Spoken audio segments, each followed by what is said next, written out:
Ang huling chapter ng ating kwento. Tahimik na pinagmamasdan ni Gino ang dalagang si Yuna sa hindi kalayuan. Tinatanaw niya ito habang nagtitinda ito ng isda. Gusto niya ito makausap upang linawin kung talagang asawa niya ba talaga ito. Lalapit sana si Gino sa dalaga nang may biglang lumapit na mga kalalakihan sa pwesto ng dalaga. Makulit ka talagang babae ka. Hindi ka pwedeng magtinda dito. Hanggang hindi mo nababayaan ang interes ng utang ng ama mo, galit na sabi ng pinuno ng grupo ng mga kalalakihan. Nakikiusap ako, kailangan ko na talaga magtinda ngayon, para mabayaran ko ang interes ng utang ni Papa.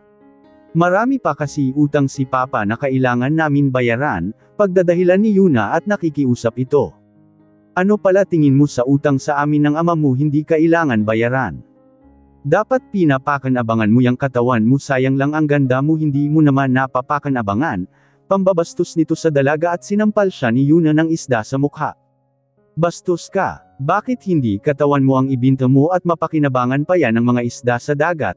Galit na pang-iinsulto ni Yuna at mas lalong nabusit ang lalaki at sasampalin sana siya nito, ngunit pinigilan ni Gino ang mga kamay nito. Tumigil ka na. Magkano ba ang utang niya sa'yo? Seryosong tanong ni Gino at kinuha nito ang tseke niya. Wow! Totoo ba ito? 200,000 ang utang sa akin ng ama niya. Kaya mo babayaran yun? Maangas na tanong nito kay Gino. 200,000 lang pala, nakangising sambit ni Gino at sinulat na nito ang amount sa tseke at sinampal ni Gino sa mukha nito. Aray, ibigay mo naman ng maayos. Pasasalamat ka, madali kang kausap kung hindi nakatikim ka na sa akin, pananakot pa nito at tinitigan siya ng masama ni Gino at mukhang natakot ito at umalis na. Gino, sambit ni Yuna at tila nahihiya ito. Hindi niya alam kung paano harapin si Gino. Paano mo maipapaliwanag sa akin yung sinabi mo? Interesadong tanong ni Gino at napahawak si Yuna sa laylayan ng kanyang damit. Nagtungo si Yuna at Gino sa isang maliit na bahay. Pagpasok pa lang ni Gino, bumungad sa kanya ang litrato ng kasal nila Yuna. Bago pa man nagpanggap ang dalaga na asawa ni Gino at pinaghandaan na nila Boss Grego kung paano nila maninipulahin ang alala ni Gino. Isang taon pa lang tayong kasal ngayon at itong bahay na ito, dito tayo bumuo ng mga pangarap natin. Noong mawala ka kung saan kita hinahanap. Hindi ako nawalan ng pag-asa, Gino. Naluluhang kwento nito kay Gino at hinawakan niya ang kamay ni Gino. Pasyensya ka na, pero wala talaga ako maalala na kahit ano tungkol sa'yo. Kung totoo man na asawa kita, hayaan mo muna ako makapag-isip. Naguguluhan reaksyon ni Gino at mas minabuti nito na iwan ang dalaga. Masyado siyang naguguluhan at hindi niya alam paano tatanggapin ang lahat. Bakit wala siyang maramdaman na kahit kunti sa dalaga? Nakita niya ang nangungusap na mga mata ni Yuna at sa tingin niya nagsasabi ito ng totoo sa kanya. Nagtungo si Gino sa safe house nila upang makapag-isip siya. Habang nakapikit siya, iniisip niya si Yuna, ngunit kahit anong gawin niya wala siyang maalala dito. Boss, nandito ka na pala. Nailagay ko na po yung ibang baril sa sasakyan, sabi nito at napatingin siya kay Gino dahil tila tulala ito. Asawa ko siya, pero bakit wala ako nararamdaman sa kanya? Makakalimot ba ang puso? Tanong ni Gino sa kanyang sarili at dahil narinig ng kanyang tohan ang tanong niya ay sumagot ito. Naku boss, hindi po nakakalimot ang puso. Kahit mawalan pa kayo ng alaala, pero yung nararamdaman nyo sa isang tao hindi po yun mamawala. Seryosong sagot nito sa tanong Gino. Naguguluhan na ako. Nabubusit na sambit ni Gino. Nagtungo ito sa comfort room at nagbasa ito ng katawan. Habang naliligo siya, naiisip niya si Sanya. Bakit nga ba si Sanya ang gumugulo ng kanyang isipan at hindi si Yuna na nagsasabi na asawa niya? Samantala si Sanya hindi alam kung makikipagkita ba siya kay Don Rafael. Gusto niya mas maunawaan ang mga sinasabi nito sa kanya, habang naglilinis siya lang katanungan ang namuo sa kanyang isipan at mabilis niyang hinubad ang suot niyang 3/9 apron. Binili niya muna si Bobby Jared kay Manang Desa at ni mamadaling umalis. Nagtungo si Sanya sa isang coffee shop. Pagpasok niya pa lang ng pinto, nakita niya na si Don Rafael at tila masaya ito nang makita siya. Salamat naman anak, dumating ka, masayang sabi ni Don Rafael. Pwede ba huwag niyo akong tawaging anak, dahil hindi po ako komportable. Pakiusap ni Sanya at umupo na siya. Ilan taon ko kayong hinahanap ng kambal mo, pati ang ina niyo hinanap ko na din.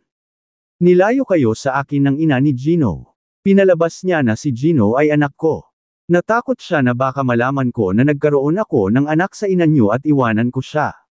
Maraming taon ko kayong hinanap ng kambal mo, naluluhang kwento ni Don Rafael at hindi alam ni Sanya kung paano niya ito paniniwalaan. Kung ako man talaga ang anak niyo, gusto ko makilala ang kambal ko.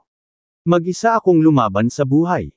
Napunta ako sa isang bahay ampunan nang arap ako na magkaroon ng masayang pamilya. Ayoko magpaampon sa iba kasi umaasa ako na babalikan ako ng mga magulang ko kahit alam kong malabo na mangyari yun. Umiiyak na kwento ni Sanya dahil nararamdaman niya ang sakit. Kinuha ni Don Rafael ang isang litrato ng batang lalaki na si Ivan, nang laki ang mga mata ni Sanya nang makita ang litrato ng kaibigan na si Ivan. Bakit may litrato kayo ng kaibigan ko? Pagtatakang tanong ni Sanya.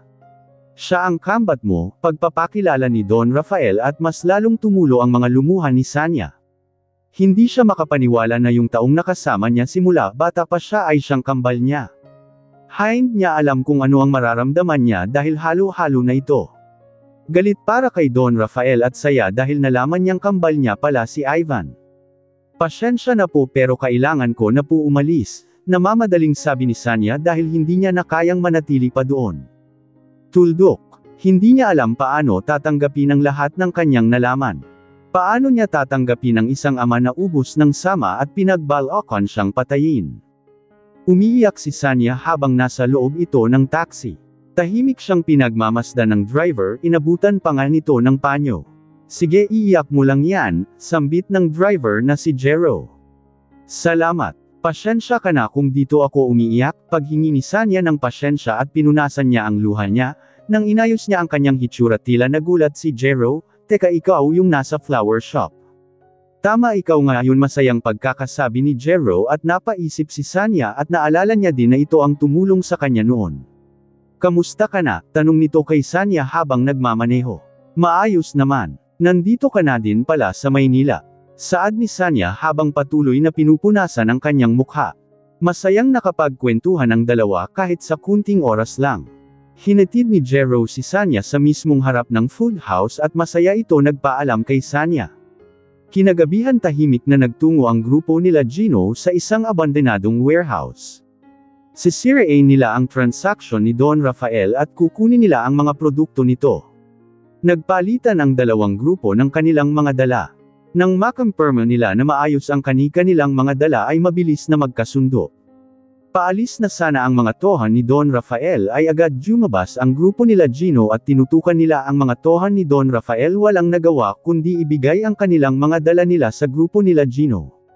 Mabilis na natapos nila Gino ang kanilang transaksyon sa grupo ni Don Rafael at pagdating ng mga tauhan ni Don Rafael sa mansion ay agad benalita ng mga ito na napernada ang kanilang transaksyon at dahil sa isang grupo na pinamumunuan ni Gino. Hindi makapaniwala si Don Rafael sa binalita ng kanyang mga tauhan dahil matagal nang patay si Gino, kaya paano mangyayari na si Gino ang namumuno sa grupo na Samira ng kanilang transaksyon. Ano ba ang sinasabi ninyo na si Gino ang pinuno ng grupo na Samira sa transaksyon natin? Hindi makapaniwalang tanong ni Don Rafael sa kanyang mga tauhan. Don Rafael, si Gino po talaga ang nakita namin kanina, nakakasiguro po kami doon. Paninindigan ng tauhan ni Don Rafael at hindi ito makapaniwala. Hindi maaaring buhay si Gino dahil kung magkataon man na ito ay buhay ay masisira at gugulo ang buhay ng kanyang anak na si Sanya. Si Sanya naman ay hindi makatulog, patuloy pa rin itong umiiyak dahil sa kanyang natuklasan. Kinuha niya ang litrato ni Ivan at niyakap ito ng mahigpit, sobrang masaya siya dahil hindi niya inaakala na kambal niya pala ang taong tinuturing niyang kaibigan. Bakit naging ganito ang kapalaran ng buhay natin, Ivan? Umiiyak na tanong ni Sanya sa kanyang sarili. Kinabukasan muling nagtungo si Gino kayo na upang yayain ito kumain sa labas dahil ang dami niya pang gustong malaman tungkol sa kanilang buhay noon. Ikaw pala Gino, bakit ka naparito, naalala mo na ba ako? Tanong ni Yona at tumingin lang sa kanya si Gino. Magbihis ka, aalis tayo, tsaka pwede ba pakiayos ng itsura mo, utos ni Gino at tila naiilang ito. Mabilis naman nag-asikaso si Yuna upang ayusin ang kanyang pananamit at ang kanyang itsura. Pagkatapos niyang mag-ayos, lumabas din agad siya upang makaalis na agad sila ni Gino. Tinignan lang siya ni Gino mula ulo hanggang paa at pinasakay na siya sa loob ng sasakyan nito. Nagtungo sila sa isang restaurant upang doon sila ay makapag-usap. Pwede mo bang sabihin sa akin kung paano tayo nagkakilala? Seryosong tanong ni Gino at tila napaisip si Yuna ng isasagot dito. Nagpakilala tayo dahil niligtas mo ang buhay ko sa mga taong gustong manakit sa akin noon. Tapos ayon tinanong mo ang pangalan ko, pagsisinungaling ni Yuna at tila hindi nito na ako kumbansi si Gino. Kailan naman tayo nagkakilala, natatandaan mo pa ba? Tanong ulit ni Gino. Nako, pasensya ka na. Hindi ko na kasi maalala kung anong araw or buwan iyon, ang importante naman ay kung paano natin nakilala ang isa't isa. Kinakabahan na sagot ni Yuna ngunit hindi niya ito pinahalata. Pasensya ka na din. Ngunit kailangan ko ng detalyadong sagot dahil nawalan ako ng alaala, hindi ako maaaring sumang-ayon na lang sa mga sasabihin mo lalo na kung hindi sapat ang mga sagot mo sa akin. Diretsa ang pagkakasabi ni Gino at sinimulan na ni Yuna ang kanyang pag-arte, bigla na lamang ito umiyak upang makuha ang awa ni Gino. Alam kong hindi ka naniniwala sa mga sinasabi ko dahil wala kang maalala. Siguro nga talagang nabura mo na ako sa iyong alaala, hindi ko alam kung paano ko ipapaliwanag at ipapakita na totoo ako. Umiiyak na pahayag ni Yuna at tila nailang si Gino dahil maraming tao baka sabihin pinapaiyak niya ito. Sorry na, huwag ka nang umiyak, baka kung ano pa ang isipin nila sa akin, siguro tanggapin ko na lang na ikaw nga ang asawa ko pero hindi pa talaga ako sigurado, basta manatili ka na lang muna sa tabi ko. Seryosong pagkakasabi ni Gino at pinunasan ni Yuna ang kanyang mga luha. Maraming salamat Gino at tinanggap mo ako. Pinapangako ko na tutulungan kita na maibalik ang mga nawala mong alaala, nakangiting sabi ni Yuna habang hawak ang kamay ni Gino. Panipi. Pagkatapos nilang mag-usap, pinatuloy niya na si Yuna sa mansion. Nais niya muna itong makilala ng gusto niya ulit itong makilala habang wala pa siyang alaala. Nilibot ng mga mata ni Yuna ang malaking mansyon nila Gino. Sobra itong namamangha. Pinasyal ni Yuna ang kanyang sarili sa loob ng mansyon nila Gino. Hindi ito makapaniwala sa laki ng kanyang kwarto dahil tila kasi laki ito ng kanilang bahay. Pinanindigan na niya ang pagpapanggap bilang asawa ni Gino ngayon na nagkasama sila. Maraming salamat dahil binigyan mo ako ng pagkakataon na makasama kang muli, nakangiting pagkakasabi ni Yuna. Kung talagang asawa man kita, hindi ko hahayaan na doon ka tumira sa maliit na bahay na iyon, pero sinasabi ko sa iyo na hindi pa lubos ang pagtitiwala ko sa iyo. Seryosong paalala ni Gino. Pagkatapos mag-usap nila Gino at Yuna ay nagtungo na ito sa kanilang safe house. Si Yuna naman ay naiwan sa mansion. Humiga ito sa malambot na kama at nagpagulong-gulong, hindi niya inaakala na makakahiga siya sa ganang higaan. Nagtungo din ito sa bathroom, binuksan niya ang tubig at inenjoy niya ang paglubog sa bathtub. Ang sarap pala ng ganitong buhay, kaya paninindigan ko na ang pagiging asawa mo Gino at itiyakan ko na magiging akin ka. Nakangising pagkakasabi ni Yuna at persigido na ito sa kanyang pagpapanggap. Samantala si Sanya naman ay nagtungo sa puntod ni Ivan. Matagal niya na rin itong hindi nadadalaw. Pagpunta niya roon ay nakita niya si Don Rafael na umiiyak sa mismong puntod ni Ivan. Anong ginagawa niyo dito? Humihingi ba kayo ng tawad? Seryosong tanong ni Sanya at humarap sa kanya si Don Rafael at pinunasan nito ang luha na kanina pa tumutulo sa puntod ni Ivan. Marami akong pagkukulang sa inyong dalawa, hindi sapat ang paghingi ko ng tawad sa aking mga kasalanan. Pagpapakumbaba ni Don Rafael sa kanyang anak na si Sanya. Oo, tama ka, dahil sa mga kasalanan mo kami magkapatid ang nagdusa, kulang pa ang paghingi mo ng tawad.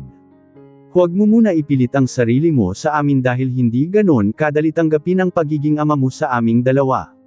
Naluluhang pahayag ni Sanyang, ngunit pinipilit niyang hindi tumulo ang mga ito sa harap ng kanyang ama. Hoy pizza girl! Bakit dito ka umiiyak, hindi ka ba nahihiya sa mga tao? Tanong ni Gino habang palingan lingon sa kanyang paligid. Ano bang pakisalungguhit? Hindi na natuloy ni Sanya ang sasabihin dahil pag-angat niya ng kanyang ulo bumungad sa kanya si Gino. Tumayo ka dyan para kang batang inagawa ng laruan at umiyak na lang sa daan, utos ni Gino habang nakasuksok ang kamay nito sa kanyang bulsa. Bakit ka ba nandito? Tsaka hindi ako parang bata na basta na lang iiyak, hindi mo alam kung ano ang nararamdaman ko, naiinis na sabi ni Sanya at tumalikod na ito kay Gino. Aalis ka agad. Mamaya dalhan mo kami ulit ng 10 box doon sa address na pinuntahan mo. Saad ni Gino at talagang naiinis na si Sanya dahil parang amo ito kung makapag-utos sa kanya. Huwag mo nga ako utusan na parang tauhan mo lang. Kung gusto mong umorder, tumawag ka sa mismong number namin. Nabubusit na pagkakasabi ni Sanya at umakbang na siya paalis, ngunit pinigilan siya ni Gino. Hamarang ito sa kanyang dinadaanan. Ganyan ka ba mag-trato ng mga customer nyo? Dalhan mo ako mamaya, dodoblehin ko ang bayad, panglinas pa ni Gino kay Sanya at talagang naiinsulto na ito sa kanyang ginagawa. Mayaman ka kasi hindi mo na alam saan mo gaganamitin ang pera mo kaya ako ang pinagtitripan mo. Tigilan mo na ako dahil, hindi na natuloy ang sasabihin ni Sanya dahil tila napapaisip ito, dahil ano? Tanong ni Gino habang nakatingin sa mukha ni Sanya, wala. Kalimutan mo na lang, sagot ni Sanya at hindi ito makatingin ng diretsahan sa mga mata ni Gino. Bakit parang hindi ka makatingin sa akin? Tanong na naman ni Gino at nababanas talaga si Sanya. Bakit kailangan ba na nakatingin sa'yo? Ayoko nang makita ka, ang sakit mo kasi sa mata. Nalirita ng pagkakasabi ni Sanya at tuluyan niya nang iniwan si Gino. Tignan mo yung babae na yun, ano ba problema niya? Naiinis na tanong nito sa kanya. Bumalik si Gino sa kanilang safe house at tila bad trip ang araw nito. Nakita niya na kumakain ng tohan niya ng pizza at tila mas nainis ito. Boss, kain po tayo. Pag-alok ng kanyang tohan at punong-puno ang bunganga nito.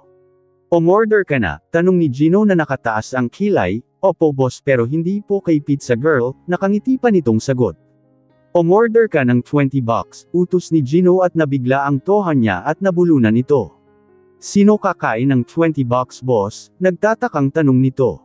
Tandang pananong. Huwag ka na nga magtanong, bilisan mo na umorder ka na, namamadali na utos nito at agad kumontak ang tohan niya sa food house ni Tita Isabel. Habang nag-aasikaso si Tita Isabel, narinig niyang may tumatawag sa telepono, agad niya itong sinagot.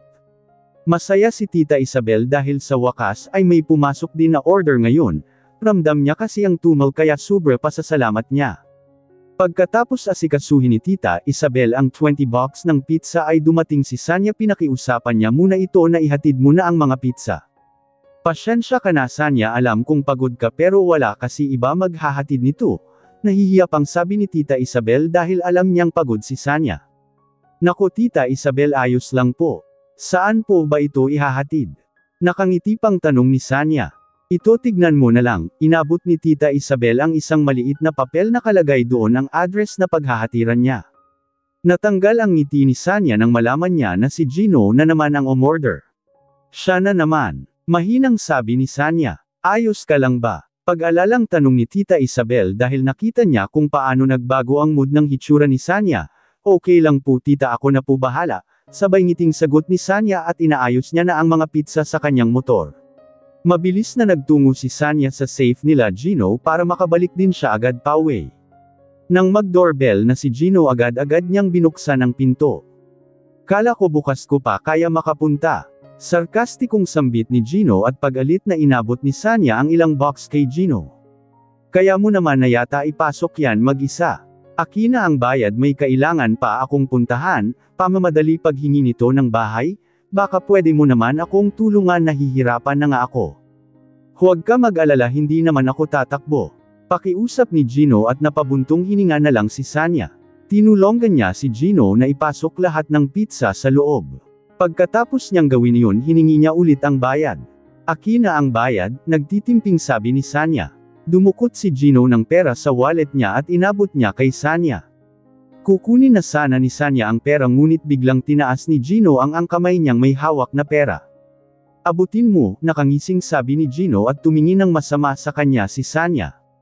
Masyadong mate si Gino kung ikukumpara kay Sanya kaya nahirapan itong abutin ang pera. Akin na nga yan, galit na pagkakasabi ni Sanya, ngunit talagang mapang-asar si Gino. Dahil sa kakatalo ni Sanya para lang makuha ang pera, pareho silang natambo ni Gino at bumaksak sila sa sofa. Napailalim si Gino at nasa ibabaw niya naman si Sanya. Natulala si Gino sa magandang mukha ni Sanya. Ang lakas ng kalabog ng dibdib ni Gino dahil malapit lang ang mukha nila sa isa't isa. Maya-maya may nagbukas ng pintuan. Bumungad sa mga tohan ni Gino ang pagkakapatong nila ni Sanya. Mabilis na umalis si Sanya sa ibabaw ni Gino ay inaayos niya agad ang sarili niya. Nakita niya ang pera sa baba at kinuha niya ito sabay alis. Mababakas sa mukha ni Gino ang kilig nito. Nakaalis na si Sanya pero yung ngiti niya hindi pera na alis. Mukhang in love na yata si boss kay pizza girl, bulong ng tohan sa kapwa niya tohan. Bakit kayo nakatingin sa akin lahat? Seryosong tanong ni Gino sa mga tohan at yumuko lang ang mga ito. Hanggang sa pagbalik ni Gino sa mansion nakangiti pa rin siya. Pag-uwi niya sumalubong sa kanya si Yuna at inalok siya nitong kumain, nakita niya ang daming nakahandang pagkain sa hapagkainan. Tara Gino, sabayan mo ako kumain. Pagyaya ni Yuna kay Gino, ikaw ba nagluto ng mga yan? Tila hindi makapaniwalang tanong ni Gino. Oo, bakit? Alam mo ba unang pagsasama natin nilutuan kita ng maraming pagkain kasi gusto magpakitang gilas sa'yo noon. Pagpapaalala nito kay Gino ngunit wala talagang maalala si Gino. Pasyensya na, di ko talaga maalala. Kumain na tayo, walang emosyon na sabi ni Gino at umupo na ito. Pinagmamasdan niya si Yuna habang kumakain. Hindi niya talaga maunawaan bakit wala man lang siya maramdaman para dito. Pinilit niya pa rin makisama dito dahil baka mas maktulungan ito sa pagbabalik ng kanyang alaala. Habang kumakain si Yuna at Gino, pareho nilang pinapakiramdaman ang isa't isa, pareho silang naiilang ngunit naisip ni Yuna kung hindi siya gagawa ng first move ay walang mangyayari, hindi niya makukuha ang loob ni Gino. Kumain ka pa Gino, nakangiting sabi ni Yuna at sinando kanya si Gino ng ulam. Alam kong gusto mong maalala kita pero hindi mo naman kailangan magpakapagod para lang maibalik ang alala ko.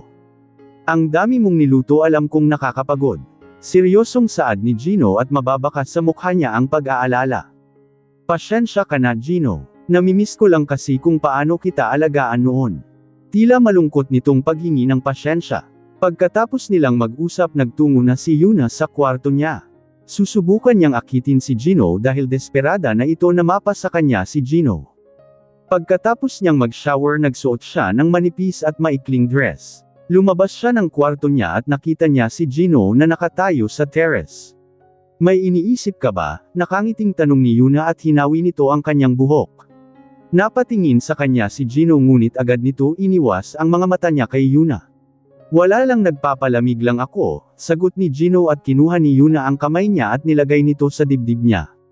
Nararamdaman mo ba Gino, ang lakas ng kabog ng dibdib ko? Malamig ang tono ng pananalita nito at desidido ito na maakit si Gino. Hinalikan ni Yuna si Gino, pinakiramdam ni Gino kung may kakaiba siyang mararamdaman sa paghalik nito. Nagpatuloy si Yuna sa paghalik kay Gino ngunit pinigilan na siya ni Gino. Tama na, hindi mo kailangan gawin yan. Magpapahinga na ko, malamig na pakikitungo ni Gino at napahawak si Yuna sa ginawa niya dahil binaliwala siya ni Gino. Bumalik siya sa kwarto niya at doon nagmok-mok. Nakakabusit ka Gino, nag-effort ako na gawin yun tapos tatangihan mo lang, naiinis nitong sabi at humiga siya sa kanyang higaan. Si Gino naman, iniisip niya pa rin ang paghalik ni Yuna sa kanya. Wala talaga siyang maramdaman na kahit kunti. May iba siyang pakiramdam kay Sanya na hindi niya mararamdaman kay Yuna. Paggising ni Yuna, napansin niyang wala na si Gino sa mansion. Iniisip niya saan kaya ito nagtungo. Maaga pa lang ay umalis na si Gino upang antayin ang pagbubukas ng food house ni Tita Isabel. Hindi niya alam kung bakit gustong-gusto niyang lagi nakikita si Sanya kahit pakiramdam niya nagkakasala siya kay Yuna. Pagbukas ni Tita Isabel ng kanyang food house, maraming taong nag-aantay sa labasan. Bumaba si Gino ng sasakyan nang makita si Sanya na nag-aasikaso sa mga customer. Nagtungo na si Gino sa food house. Hello po sir, hindi na nakapagsalita si Tita Isabel nang makita niya si Gino. Gusto ko po kumain, saad ni Gino at nilaibat niya ang kanyang mga mata buong kapaligiran ng food house.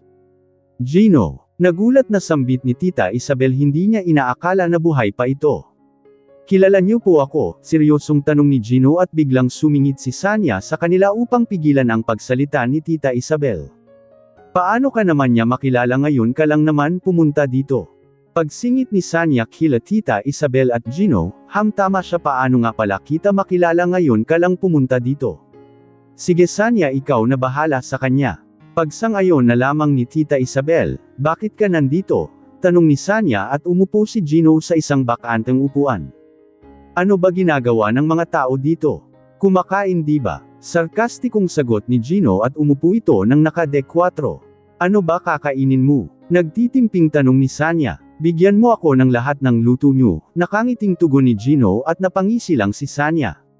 Okay, pakihintiin na lang po ng order niyo. Naiinis man si Sanya ngunit kailangan niya itong asikasuhin. Inasikaso na ni Sanya ang mga order ni Gino. Habang ginagawa niya yun, pinagmamasdan siya ni Gino. Maya-maya hinatid niya na ang mga order nito. Habang kumakain si Gino, lumapit sa kanya si Baby Jared. Nakatingin lang bata sa kanya at hindi ito kumukurap sa kanya. Papa, saad ng bata at nagulat si Gino nang tawagin siya nitong Papa. Kanino ka ba anak? Pasyensya ka na pero hindi ako ang papa mo, nakangiting pakikipag-usap ni Gino sa kanyang anak. Nang makita ni Sanya na nakikipag-usap si Gino sa kanyang anak, tumulo ang mga luha niya at masaya siya na nag-uusap ang mag-ama niya kahit pa na hindi alam ng mga ito na mag-ama sila. Baby Jared Terra na, pagtawag ni Sanya sa kanya anak. Pinaalaga niya muna ito kay Monica dahil marami pa siyang inaasikaso. Tapos ka na ba kumain? Seryosong tanong ni Sanya. Minamadali mo ba ako kumain? Naiinis na pagkakasabi ni Gino at tila nahihirapan ito dahil puno ang bunganga nito habang nagsesalita. Maya-maya ay nabulunan na ito kaya naman kumuha agad si Sanya ng tubig. Pagkainom ni Gino ay tila nahihirapan pa rin ito. Mababakas sa mukha ni Sanya ang pag-aalala kaya hinimas niya ang likod ni Gino. Sa bizet ni Sanya umakyat na lamang siya ng taas. Pag-akyat niya nagtakip siya ng unan sa mukha niya at doon niya nilabas ang galit niya. Si Tita Isabel na lang muna ang nag-asikaso kay Gino. Pinabalot na lamang ito ni Gino at inuwi niya sa mansion. Ano yan mga dala mo? Tanong ni Yuna at nakatingin ito sa mga supot na hawak ni Gino. Mga pagkain para hindi ka na magkuto, magluto at mapagod. Nakangiting sagot ni Gino. Nilabas ni Gino ang mga pagkain na inorder niya sa food house ni Tita Isabel at tila hindi nagustuhan ni Yuna. Hindi sa ganoon. Umorder ako kasi para hindi ka na mapagod sa pagluluto, pagpapaliwag ni Gino kay Yuna. Mas gusto ko na luto ko ang kakainin mo, ngayon na lang ulit kita nakasama kaya gusto ko alagaan ka, malambing na pagkakasabi ni Yuna. Sige kung yan ang gusto mo ilalagay ko na lang ito sa ref. Saad ni Gino ayaw niya na lamang kontrahin si Yuna dahil baka kung ano ang isipin nito. Asterisk wag mo na ilagay sa ref, ibigay mo na lang sa house cleaner natin. Pagpigil nito kay Gino. Okay sige, tila napipilitang sagot ni Gino. Pinakikisamahan niya si Yuna dahil asawa niya ito at inaamin ni Gino na parang guilty siya dahil ibang babae ang nasa isip niya. Mukhang hindi naman magpapatalo si Yuna dahil determinado ito na maangkin si Gino dahil ayaw niya na din bumalik sa lugar na kinaroroonan niya noon. Gagawin niya lahat para manipulahin ang mga alaala ni Gino kahit isakripisyo niya pa nagkanyang katawan, gagawin niya mapa sa kanya lang si Gino. Tila naging ambisyosa na si Yuna dahil sa buhay na tinatamasa niya. Malaya siya gumastos ng pera dahil binigyan siya ng access at karapatan ni Gino upang bilhin ang mga gusto niya. Nagtungo siya sa mall upang bilhin ang mga gusto niya. Masaya siya dahil yung mga bagay na pinapangarap niya noon ay nabibili niya na ngayon. Bagay ba sa akin? Tanong ni Yuna sa sales lady ng store. Wow, perfect po ang sandals na yan sa inyo ma'am. Natutuwang sagot ng sales lady habang sinusulat ni Yuna ang mga sandals na nagustuhan niya. May isang babae na lumapit sa kanya. Tignan mo nga naman, may pambili ng mamahaling gamit pero utang niya sa akin hindi mabayaran. Sambit ng isang babae na nakataas pa ang kilay. Tumayo si Yuna sa pagkakaupo niya at dumukot ng pera sa pouch niya. O yan na ang bayad ko kasama na rin pati interes. Naiinis na sabi ni Yuna at muling magsukat ng mga sandals. Totoo ba ito Yuna, nakabayad ka na sa akin? Teka, ang ganda at ang elegante yang hitsura mo ngayon. Tumama ka ba sa loto? Pag-uusisa ng babae kay Yuna. Huwag mo na alamin. Maging happy ka na lang kasi nabayaran na kita. Umalis ka na nga, sinisira mo araw ko mataray na pagkakasabi ni Yuna. Ang taray naman nito, bahala ka na nga dyan, naiinis nitong sabi sabay alis. Samantala si Sanya abala sa pag-aasikaso ng mga tao sa food house ni Tita Isabel. Habang nag-aasikaso siya, tumunog ang phone niya, unknown number ang nakalagay kaya nagtaka siya kung sino ang tumatawag. Tumatawag ang tohan ni Don Rafael para sabihin sa kanya na nasa ospital ito. Pinatay agad ni Sanya ang tawag dahil hindi niya alam ang isasagot. Hindi niya alam kung pupuntahan niya ba ang ama sa ospital o hahayaan niya na lang ba. Nag-aagaw ang isip nito ngunit hindi pa rin siya nakatiis. Pinuntahan niya si Don Rafael sa ospital upang tignan ang kalagayan nito. Pagdating ni Sanya sa ospital nakita niya ang ama niya na si Don Rafael nakahiga at mababakas sa mukha nito ang lungkot. Sanya, nakangiting saad ni Don Rafael nang makita ang anak. Ano po nangyari sa inyo? Seryosong tanong ni Sanya. May stage 4 na cancer ako, naiiyak na sagot ni Don Rafael. Natahimik si Sanya at hindi niya alam kung ano ang sasabihin niya. Ano na po ba gusto niyo mangyari? Tanggapin ko kayo dahil may sakit na kayo. Ano ba gusto niyo marinig mula sa akin? Naiiyak tanong nito sa ama at napayuko na lang si Don Rafael. Gusto ko lang humingi ng tawad at gusto ko malaman mo na buhay pa ang ina mo. Paglalahad ni Don Rafael at tila hindi makapaniwala si Sanya. Buhay pa ang ina ko. Kung buhay pa siya nasaan na po siya ngayon? Interesadong tanong ni Sanya. Matagal mo nang nakilala ang iyong ina Sanya, si Dessa ang iyong ina, naiiyak na paglalahad ni Don Rafael. Tumulo ang mga luha ni Sanya nang malaman niya na si Manang Dessa pala ang kanyang ina. Hindi niya lubos akalain ang bagay na iyon. Hindi pero nagawang patawarin ni Sanya ang kanyang ama. Nahihirapan siya na tanggapin ito. Pagkatapos nila mag-usap ni Don Rafael nagtungo na siya sa food house. Pagdating niya roon nakita niya si Manang Dessa na nilalaro si Baby Jared. Nagtuloy-tuloy ang luha ni Sanya nang makita niya ito. Sanya, anong nangyari, bakit ka umiiyak? Pag-aalalang tanong ni Manang Dessa nang napansin niyang umiiyak si Sanya. Pwede ko po ba kayo may akap? Umiiyak na tanong ni Sanya at hindi niya napigilan ang sarili. Niyakap niya si Manang Dessa habang umiiyak. Ano ba kasi nangyari?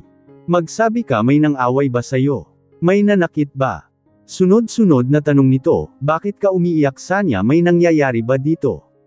Nag-aalala din na tanong ni Tita Isabel. Wala po Tita Isabel, sagot ni Sanya at pinunasan nito ang kanyang mga luha at inalis ang pagkakayakap niya kay Manang Dessa. Mukhang naglalambing lang yata ito si Sanya, natutuwang sambit ni Manang Dessa. Pasyensya na kayo, na-miss ko lang po bigla si nanay, dahilan ni Sanya at kinalong niya na si Baby Jared. Ikaw talaga, hayaan mo na ang nanay mo, masaya sila ng papa mo, ayaw kanila umiiyak, tsaka pwede mo naman kami maging nanay ni Manang Dessa. Happy lang tayo, pagpapayo ni Tita Isabel kay Sanya. Hindi sinabi ni Sanya kay Manang Dessa na siya ang anak nito. Sa tingin niya kasi baka hindi pa yun ang tamang panahon upang magtapat. Si Gino naman tanghali na nang magising. Hinanap niya si Yuno ngunit hindi niya ito makita. Nakita niya ang house cleaner niya na maglalabas ng basura. Napansin niya na hawak din nito ang in-order niyang pagkain kay Tita Isabel. Ay, uuva mo na ba yang mga pagkain? Tanong ni Gino sa house cleaner. Naku, hindi po sir. Pinapatapon na po ito ni Ma'am Yuna, sagot ng house cleaner at nagulat si Gino. Kinuha ni Gino sa house cleaner ang mga pagkain na binili niya kay Tita Isabel. Pinapatapon na kasi ito ni Yuna at hindi alam ni Gino kung bakit. Pagkuha niya ng mga pagkain biglang dumating si Yuna, dala nito ang kanyang mga pinili. Bakit mo pinapatapon ito? Tanong ni Gino. Napanas na kasi eh. Nakalimutan ko ibigay ng mas maaga sa kanya, pagdadahilan ni Yuna. Sa susunod ayoko na may nasasayang na pagkain. Seryosong pagkakasabi ni Gino at umalis na ito sa harap ng dalaga. Pagkatapos mag-ayos ni Gino ng sarili niya ay umalis na agad ito. Hindi niya na nagawang magpaalam pa kay Yuna. Nagtungo si Gino sa food house ni Tita Isabel upang antayin lumabas si Sanya. Matiyaga siyang nag-antay sa loob ng kanyang sasakyan. Maya-maya lumabas na si Sanya, napadaan ito sa sasakyan niya ngunit bigla itong bumalik upang tignan ang sarili nito sa bintana ng salamin niya. Inaayos ni Sanya ang buhok niya at nagdagdag siya ng kung lip tint sa kanyang labi. Napalunok naman si Gino habang pinagmamasdan nito si Sanya. Binuksan ni Gino ang binta ng salamin niya at sobrang nagulat si Sanya. Sa susunod bumili ka nga ng salamin mo para sa hindi ka kani-kaninong sasakyan na nalamin. Pakunwering naiinis na sabi ni Gino. Kanina mo pa siguro ako pinapanood ano? Tanong ni Sanya na tila naiinis. Bakit naman kita panunuurin? Kung makapagpag-anda ka akala mo may date. Nakangising sabi ni Gino habang nakatingin kay Sanya. Wala kang pakialam, sambit ni Sanya at humakbang na siya palayo kay Gino. Ilan sandali pa may tumatawag sa kanya. Sinagot agad ni Sanya ang phone niya dahil si Daisy ang tumatawag sa kanya. Nais ni Daisy na makipagkita kay Sanya upang pag-usapan ang isang bagay. Mabilis na nagtungo si Sanya kay Daisy dahil tila importante itong sasabihin sa kanya. Nagkita si Sanya at Daisy sa isang restaurant upang doon makapag-usap. "Kamusta ka na?" Nakangiting pangangamusta ni Daisy kay Sanya habang umiinom ng tubig. "Okay naman ako, ikaw kamusta?" Pangangamusta naman si Sanya. "Babalik na ko USA, gusto ko sana maibalik mo ang alala ni Gino at hahayaan ko na kayong dalawa," nakangiting pagkakasabi nito kay Sanya. Pero paano ka? Yung anak niyo ni Gino, may obligasyon siya sa'yo," pag-aalala ni Sanya. "Walang obligasyon sa akin si Gino." Seryosong tugon ni Daisy, "May anak kayo at kasal." Paalala ni Sanya at tila nalilito ito. Sa totoo lang hindi niya anak si Caleb, paglalahad ni Daisy na kinagulat ni Sanya ngunit hindi niya iyon pinakita. Pero, saad ni Sanya at tanging yan na lang ang nasabi niya dahil hindi niya alam kung paano siya magre-react. "Bago pa man kami ikasal may naka one night stand ako noon. Hindi ko na kasi alam ang gagawin, takot ako na maaga sa akin si Gino at iwan niya ako kaya ayun pinako ko sa kanya ang bata," naliyak na kwento ni Daisy at tahimik lang nakikinig si Sanya. "Hindi ko na din alam ang gagawin. Wala siyang naalala, baka mas lalo lang siya naguguluhan kung pipilitin kong ipasok ang buhay ko sa kanya kaya iniiwasan ko na lang siya." Malungkot na pagkakasabi ni Sanya. "Sanya, alam kong kaya mo maibalik ang mga alaala niya. Hindi naman nakakalimutan ng puso kung sino talaga ang mahal nito. Ipaglaban mo si Gino please." Nakangiting pakiusap ni Daisy habang nakahawak sa kamay ni Sanya. Nahihirapan man si Sanya sa gagawin niya, nangako parent siya kay Daisy na maibabalik nito ang alaala ni Gino. Si Yuna naman ay muling bumalik sa bahay nila tignan ng ama. Pagdating niya sa bahay nila bumungad sa kanya ang maraming tao na nagsusugal kasama ang ama niya. "Ano na naman ba ito papa? Hindi parent ba kayo tumitigil sa pagsusugal niyo?" Galit na reaksyon ni Yuna nang makita ang ama na nagsusugal. "Anak, kaunti lang naman. Tignan mo na palago ni papa ang pera." Natutuwa pa nitong pinakita sa anak ang pera na nasa palad niya pero tinapik ni Yuna ang pera kamay niya. "Hindi ba talaga kayo naawa sa akin? Sinakripisyo ko na ang katawan ko para lang mabayaran lahat ng utang niyo tapos ganito parent gagawin niyo." Tuldok. Pasigaw na pagkakasabi ni Yuna at nakatiinggan lahat ng tao na nasa bahay nila. "Umalis ka na lang kung nabubusit ka na sa ama mo, pabayaan mo na ako magpakasaya ka sa buhay mo ngayon." Naiinis na sabi ng kanyang ama. Binuksan ni Yuna ang pouch niya at kinuha niya ang mga pera na nasa loob nito. Nilagay niya ang pera sa lamesa kung saan nagsusugal ang ama niya. "Talagang pababayaan ko na kayo. Kunin mo yang pera yan na ang huling tulong na maibibigay ko sa iyo." Seryosong pagkakasabi ni Yuna at umalis ito sa harap ng kanyang ama.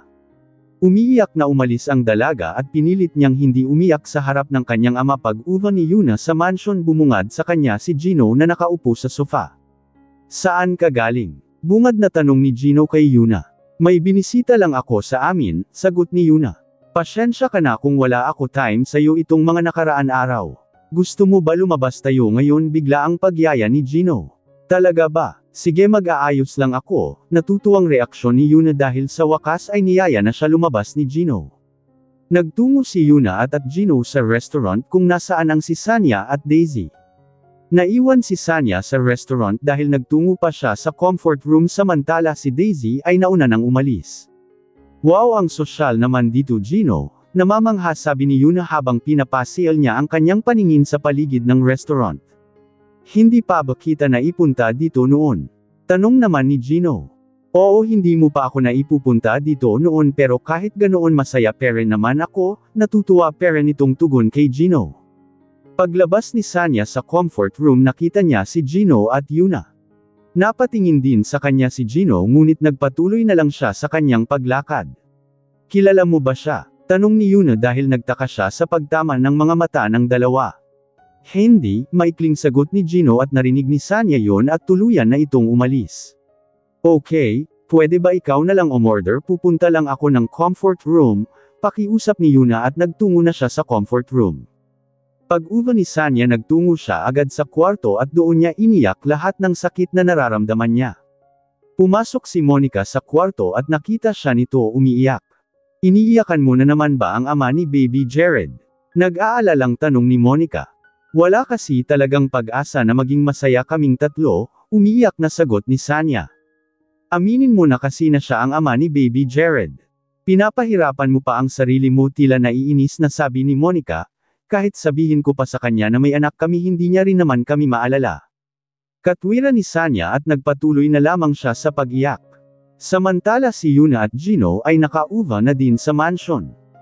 Nagdesisyon na si Gino na mag-few calls na lamang kay Yuna dahil pakiramdam niya mali ang ginagawa niya na gustuhin si Sanya dahil may asawa na siya. Nagpaalam si Gino kay Yuna na may pupuntahan lamang siya at mauna na ito kumain.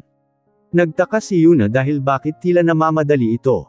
Isa din sa nagpapagulo ng isip niya ay ang pagtama ng mga mata ni Gino at Sanya kanina at alam niyang may kakaiba, palihim niyang sinundan si Gino sa pupuntahan nito. Pinagmasdan lang ni Gino si Sanya sa loob ng food house habang siya ay nasa loob ng sasakyan niya. Si Yuna naman nalinis na pinagmasdan si Sanya. Naalala niya na si Sanya ang babaeng nakita nila sa restaurant. Alam niya na may uganayan ang dalawa at kailangan niyang hadlangan niya iyon. Hindi na nagtagal si Gino sa food house, umalis na din ito dahil kailangan niya nang magtungo sa safe house. Lumabas si Yuna sa kanyang sasakyan at nagtungo siya kay Sanya. Magandang araw po, nakangiting pagbati ni Sanya kay Yuna. Ikaw yun di ba? Bungad na tanong ni Yuna kay Sanya. Ha? Pagtatakang reaksyon ni Sanya at lumapit sa kanya si Yuna, ikaw yung babae kanina sa restaurant. Gusto ko lang malaman mo na wala ako pakialam kung may nakaraan man kayo or kasalukuyang kayo pere ni Gino. Ako ang asawa ni Gino kaya layuan mo na siya, mataray na pagkakasabi ni Yuna na pinagtaka naman ni Sanya. Wala kami relasyon ni Gino kaya kung asawa mo man siya wala ka dapat ipag-alala sa akin, sambit ni Sanya at tinalikuran niya ito. Tama ka, wala ako dapat ipag-alala kasi pagmamay-ari ko siya, nakangising sabi naman ni Yuna at umalis na ito. May asawa na pala si Gino. Pagtatakang tanong ni Monica, hindi ko alam paano nangyari yun, naguguluhang sagot ni Sanya at iniisip niya paano nangyari na may ibang asawa agad si Gino. Kinagabihan bumalik na ng mansion si Gino. Pasensya na po hindi ko po nasabi sa inyo. Sumabay na po kayo sa amin maghapunan. Alok ni Gino sa kanyang ama. Naghanda na ng makakain si Yuna habang nasa kwarto pa si Gino dahil nagbibihis ito ng damit. Nagagawa mo naman ba ng maayos ang pinapagawa ko sa iyo? Tanong ni Boss Grego kay Yuna. Opo, mukhang malapit ko na po mapaniwala si Gino na ako ang asawa niya. Pinapangako ko po na gagawin ko ng maayos ang pagpapanggap ko bilang asawa niya. Nakangiti nitong pakikipag-usap. Ano sabi mo? Tanong ni Gino at tila naguguluhan ito. Gino.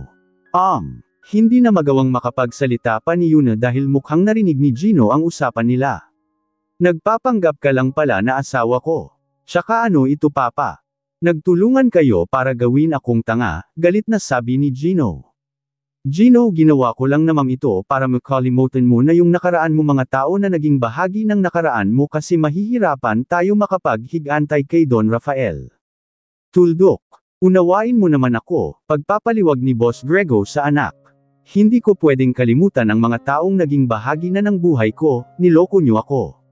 Napapagod na ako sa buhay ko.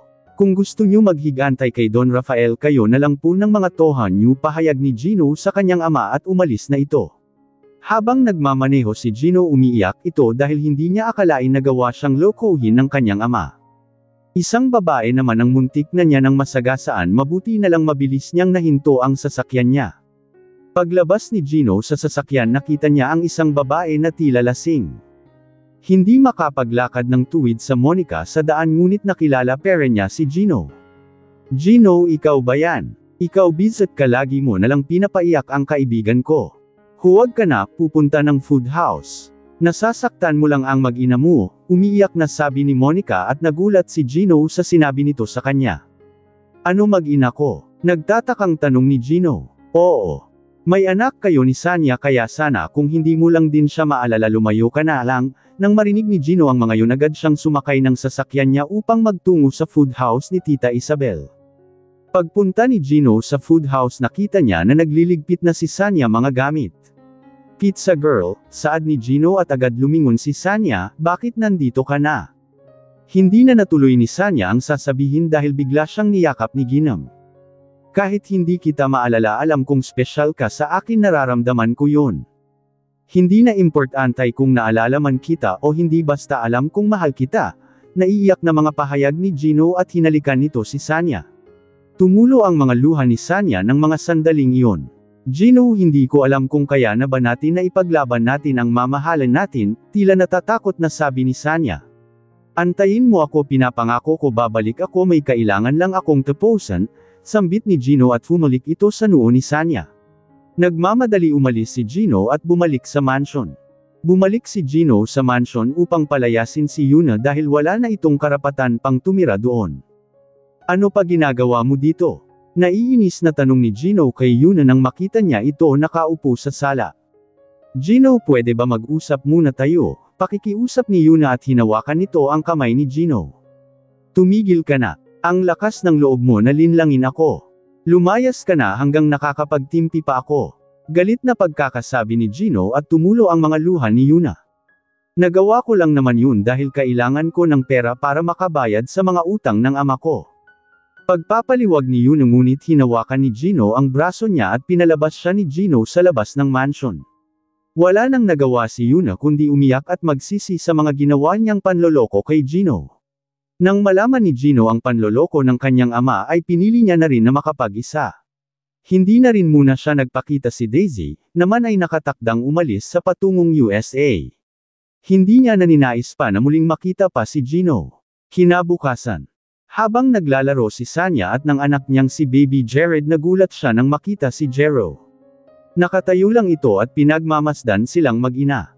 Jero, ikaw pala. Kakain ka ba? Sarado kasi ngayon ang food house ng Tita Isabel. Tila nahihiya pang sabi ni Sanya. Hindi ako pumunta dito para kumain. May gusto lang akong sabihin sa'yo bago ako pumunta ng USA. Seryosong pagkakasabi ni Jero at interesado si Sanya na marinig ito. Sige, ano ba gusto mong sabihin? Interesadong tanong ni Sanya. Ako ang nakatanggap ng mata ng kailangan mong si Ivan. Nakiusap ako sa doktor noon na kung pwede ko ba malaman kung sino naging donor ko noon. Nalaman ko na ikaw ang desisyon na ibigay ang mga mata ng kaibigan mo. Nabigyan niyo ako ng chance para makakita muli, kaya ayon lagi na kiya sinusubaybayin. Nasaktan ako nang malaman ko na may sakit ang anak mo at kailangan mo ng donor. Agad akong nagdesisayo na magpa-register bilang donor. Sobrang saya ko kasi nagmatch kami ng anak mo. Naiiyak na pagkwento ni Jero at bigla na lamang siya niyakap ni Sanya. Sobrang salamat kasi binigyan mo ng chance mabuhay ang anak ko. Nakakainis ka ngayon mo lang sinabi. Naluluhang saad ni Sanya at mababakas sa mukha nito ang saya dahil mas nakilala niya na si Jero. Masaya ang naging usapan nilang dalawa at masayang umalis si Jero. Magtutungo na din kasi ito sa Amerika upang magtrabaho. Samantala, tumawag si Daisy kay Sanya upang ipaalam na aalis na din ito papuntang USA. Agad naman nagtungo si Sanya kasama ang anak niya sa airport. Hinatid ni Sanya at ni Baby Jared si Daisy at ang anak nito na sa Caleb sa airport. Mag-ingat kayo palagi, Sanya, sana maging masaya na kayo ni Gino, nakangiting sabi ni Daisy. Ikaw din, mag-ingat kayo ni Baby Caleb. Maraming salamat na uunawaan mo kami. Nilyak na pagpapasalamat ni Sanya at hinawakan ni Daisy ang kanyang kamay. Sana pagbalik ko kasal na kayo ni Gino. Sige, aalis na ko, baka maiwan na ko ng eroplano. Masayang pagpapaalam ni Daisy. Masaya si Sanya dahil nagkaayos din sila ni Daisy. Iniisip niya ngayon ano na kaya mangyayari sa kanila ni Gino. Si Boss Grego naman ay pinilit na makausap si Gino dahil nag-alala na siya sa anak niya sa hindi pag-contact nito sa kanya. Nagtungo siya sa safe house kung nasaan nandoon si Gino. Anong ginagawa mo dito? Seryosong tanong ni Gino sa ama. Gusto ko lang humingi ng tawad sa iyo, anak. Patawarin mo ako kung dinamay kita sa paghihiganti ko kay Don Rafael. Akala ko kasi doon ako magiging masaya at malaya, pero nagkamali ako. Naging makasarili ako, Gino. Sana mapatawad mo pa ako. Paghingi ng papatawad ni Boss Grego sa kanyang anak. Oo, nagkamali kayo, pero kahit ano gawain ko kayo pa rin ang ama ko, pero pakiusap papa, gusto ko muna makapag-isa at gusto ko makasama ang babaeng mahal ko. Malungkot na pahayag ni Gino. Hindi niya pa rin magawang mapatawad ang kanyang ama. Minabuti na lamang ni Boss Grego na hayaan na muna si Gino. Si Sanya naman ay nagtungo sa ospital upang dalawin ang kanyang ama na si Don Rafael. Pagbukas niya ng pinto ng silid ng kanyang ama, bumungad sa kanya si Manang Desa. Tuldok. Bigla na lamang siya niyakap nito at humagol-gol. Nalaman na din kasi ni Manang Desa anak niya si Sanya. Ikaw pala ang isa sa mga anak ko, Sanya. Unang kita ko palang sayo, sobrang gaan na ng pakiramdam ko, anak. Salamat, binuhay ka ng may kapal, umiiyak na sabi ni Manang Desa. Nagsimula na din umiiyak si Sanya dahil sa wakas nakasama niya na rin ang kanyang mga magulang. Nagawang patawarin ni Sanya ang kanyang ama na si Don Rafael. Masasabi niya na masaya na ang buhay niya kasama ang mga ito, ngunit hindi din nagtagal ang buhay ni Don Rafael dahil pumanaw na ito. Sobrang sakit para kay Sanya na tuluyan na talaga siyang nawalan ng ama, pero kahit ganoon pa man masaya pa rin siya dahil kasama niya ang ina at si baby Jared. Bago pa man mamatay si Don Rafael, nasabi pa nito ang katotohanan na magkapatid si Gino at Spencer. Hindi inaasahan ni Sanya ang kanyang malalaman. Nagkaroon ng isang munting kasiyahan sa food house ni Tita Isabel dahil kaarawan nito. Masaya nilang pinagdiwang ang kaarawan na iyon ni Tita Isabel at hindi inaasahan ni Sanya ang pagdating ni Gino. Kasama nito ang kanyang mga tohan, ngunit nakatalikod ang mga iyon. Bakit ka nandito? Tanong ni Sanya kay Gino. Nandito ako para makuha ka ulit. Sana tanggapin mo ako ulit, Sanya. Hindi man bumalik ang alaala ko, pero nararamdaman ng puso ko na sobrang mahal talaga kita. Nakangiting pahayag ni Gino at tila kinikilig si Sanya. Pwede naman tayo gumawa ng panibagong alaala kung gugustuhin mo, Gino. Saad ni Sanya at bigla na lamang siya hinalikan ni Gino. Grabe ang hiyawan nang humarap na ang mga tohan ni Gino. Hawak nila ang mga salitang "Will you be my wife?" Napaiyak si Sanya sa mga nakita niya, lalo nang sumingit si baby Jared sa kanila, dala nito ang singsing. Kinuha ni Gino ang singsing, muli niyang tinanong si Sanya. "Will you be my wife?" Nakangiting tanong ni Gino. Oo naman. Kahit minsan hindi ko naisip na magiging happy ending tayo. Maraming salamat, mahal na mahal kita, Gino. Naluluhang pahayag ni Sanya at yamakap siya kay Gino. Naging maayos ang kasalukuyang buhay ni Sanya at Gino, kinasal silang dalawa at nagkaroon ng isa pang anak. Samantala si Daisy at Jero naman ay muling nagtagpo sa USA, hindi nila inaasahan na pati doon ay pagtatagpuin silang dalawa. Palabas ng coffee shop si Daisy habang hawak nito ang nabili niyang coffee. Isang lalaki ang tila namamadali na makapasok pintuan at dahil doon nabangga nito si Daisy at natapon sa damit nito ang coffee na hawak niya. OMG! Are you blind that you can't see me? Naiinis na tanong ni Daisy, at pagtingin niya nagulat siya dahil si Jero ang nakabangga sa kanya. Teka, ikaw na naman. Bakit ba lagi tayo pinagtatampo? Siguro ikaw na ang destiny ko. Nakangiting sabi ni Jero at nilapit nito ang kanyang mukha kay Daisy.